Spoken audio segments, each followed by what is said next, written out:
last 3 years. You know, it's been now 3 years that I've been only in the vineyards, so it's been wonderful to have had that time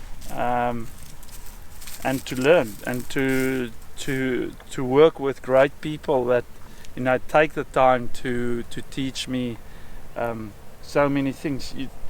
We all think we're great farmers, but you know, it's one thing thinking that you're very good at it, but I can tell you there's 1,000 things we can do better. So I know the only thing I know is we're at least working and talking to the right people now, and I think the only thing that we now need is time. You know, time to put all the policies and everything into place. I think that's kind of where we are with viticulture. Obviously, the big theme the last years have been the climate. You know, the climate change or global warming has been a major topic, and there are definitely areas in the world that's more prone, and areas in the world that's going to be much more greatly affected. You know, so if you look at areas in Australia, here the Swartland, the Olifantsrivier area up here, all your already very warm and dry places, they're obviously going to be the first to face the full wrath of the storm. So where we are now is, the first thing is you gotta protect your resources, and we have always we've had a different idea about sustainability.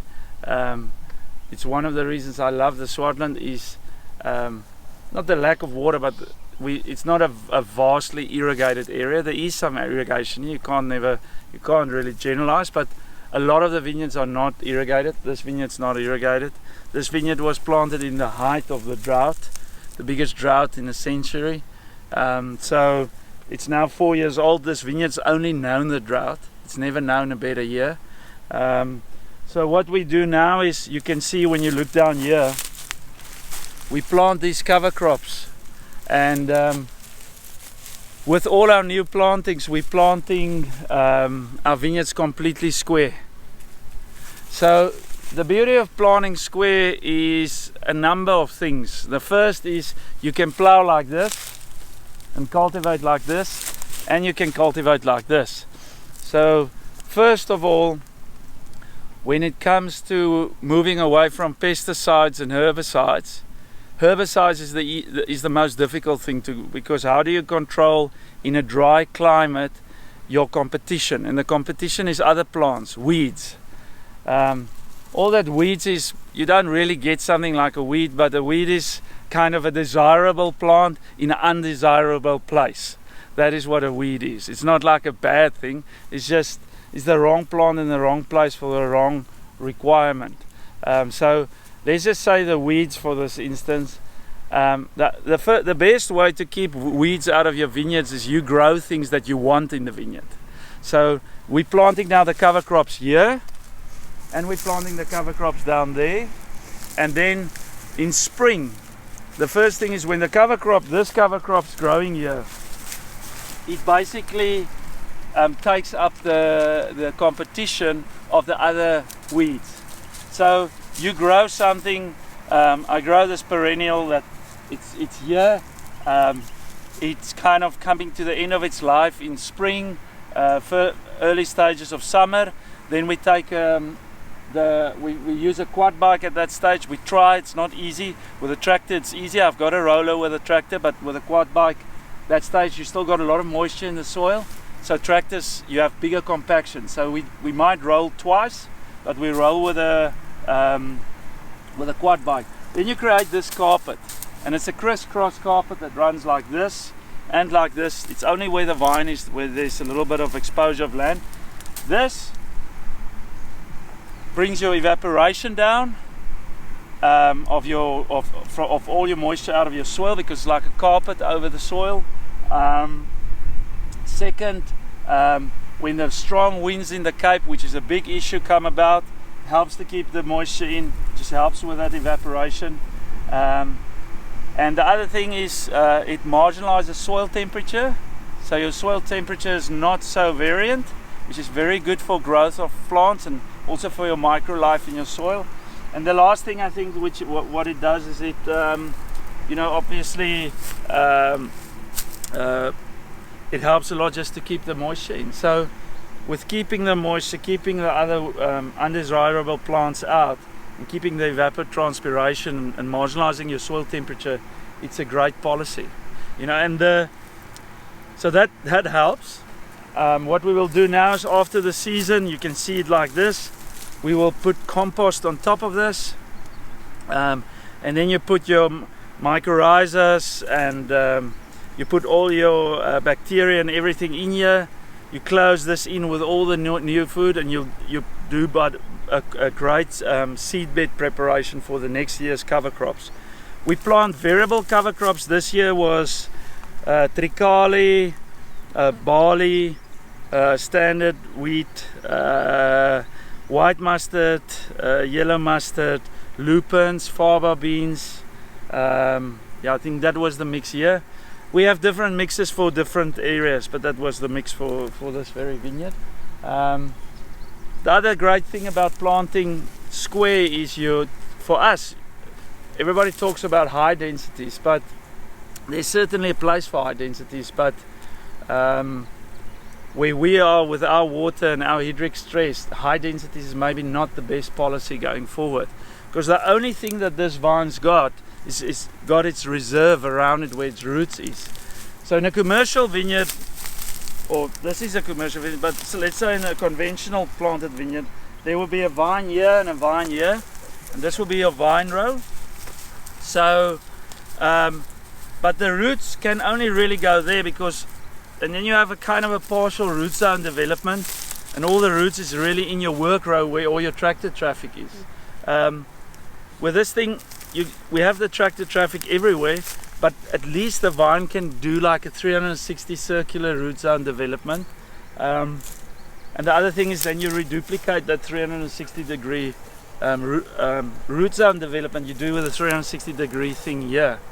If you do trellis, for example, say I trellised here, and the interesting thing is, if you look at, say, from the Armenian Georgian time till now, they say, I don't know how the people, but they say from DNI, and it's 7,000 years of like modern winemaking or viticulture. We've only really been trellising the last 100, and I'm more inclined to trust the preceding 6,900 years than the last 100. The issue with a trellis is, if you put this on trellis here, in our climate, a trellis system increases your foliar spread. And when you put up, the only thing you put up on plates like that is solar panels.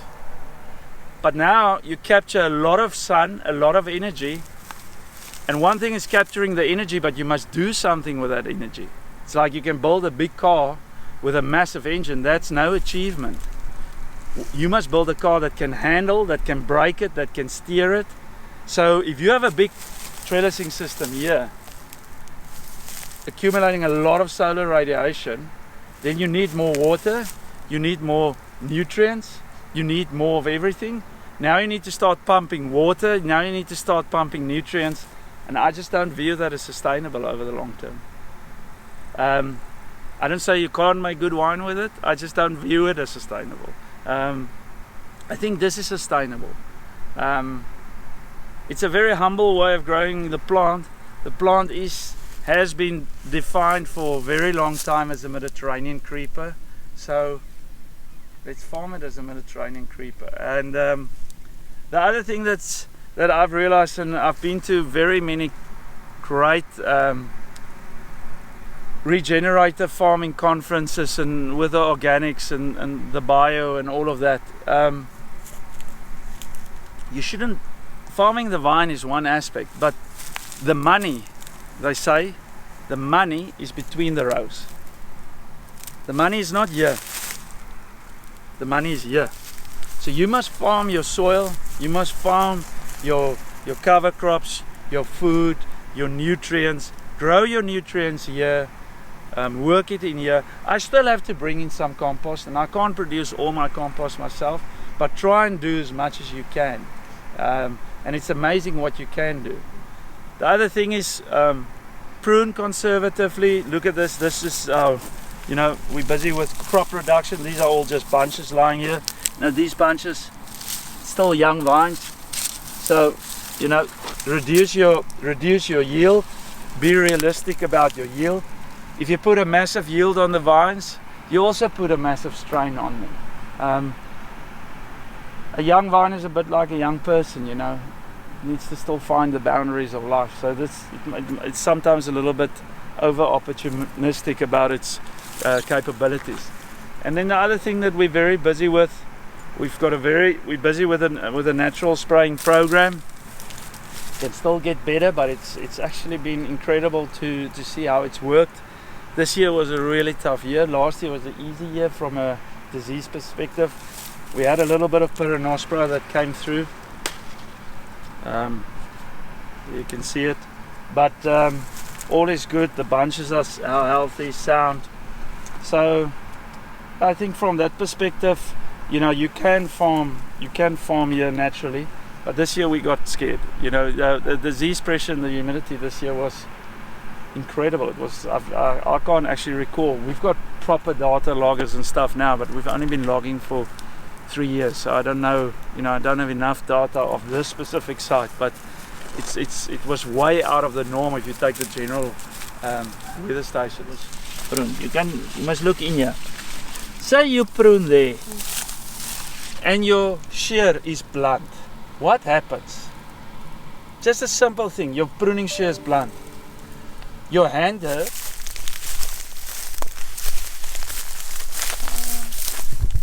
Find the bug that no, this is still Synthos.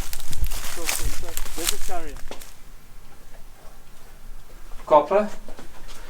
Copper is a big topic, because if you put too much copper, you'd have copper toxicities in your soil. So, but these are the two big elements of any spray program.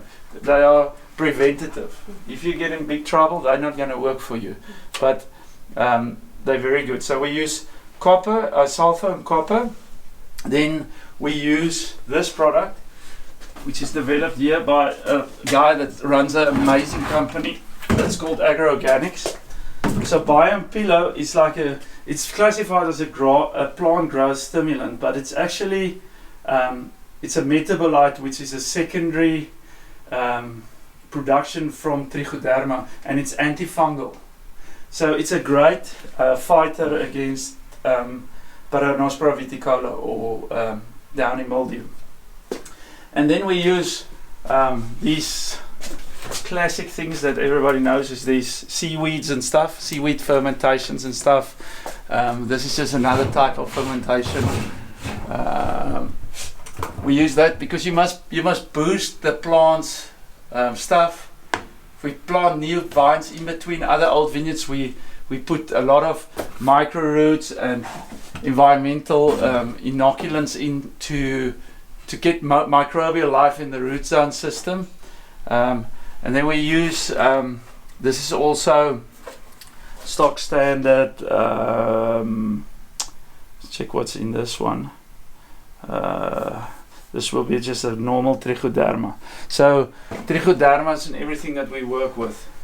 Got a lot of variable, you get a lot of species of Trichoderma, so we work with that. So it's, I can't switch it off there.